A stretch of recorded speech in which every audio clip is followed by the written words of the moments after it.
ሲርበኝ ያንቀጠቅጠኛል። ለዚህ አሁን ቁጭ አልኩ አይደለም እንቅልፍ ነው የምተኛው። በቃ እንቅልፍ ይዞኝ ይሄዳል።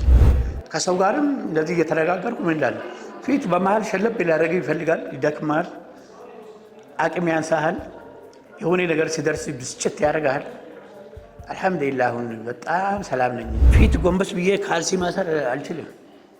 አሁን ሰላም ወክ አደርጋለሁ። ከቴሌቪዥን ጋር ስፖርት ሰራለሁ። ሜትፎርሚን 2000 ከዛ በኋላ ዶክተሩን ጠየቅኩት።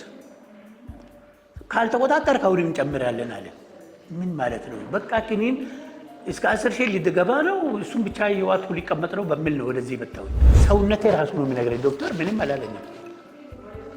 ይሄንን እንደዚህ ያደርግ ስለ መድኃኒቱን ሲወስደው ምግቡን ሲበላው ሰውነቴ ጤና የሆነ ሲመጣ መድኃኒቱን አሁን 500 አደረኩት። በጣም ቆንጆ ነበር ማለት ነው። ከአሁን በፊት ሞክሬያለሁ። ሌላ ቦታ ጽፎ ሰጥቶኛል። ብዙ ትንሽ ቅንብሩ ምናምን ማዕት ነገር ስለሆነ ይቸግራል። ሰውነቱ የምግብ ስርዓትን አስተካክል። በቃ እንደ መጋጃ መመገብን አቁም።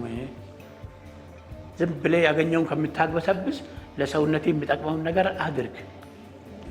ስታየው እኛ ትሪ ሞልቶ ምናምን ተከምሮ የሚመጣ ነገር ስለለመድ ነው። ደግሞ የሚያንጸባርቅ ዘይት እንትን ብሎ ከላዩ ላይ ወጡ ችግር ያለ ምናምን ብለን እሱ አሁን ሳየው ራሱ ያው ሰውነቴ ይንቀጠቀጣል።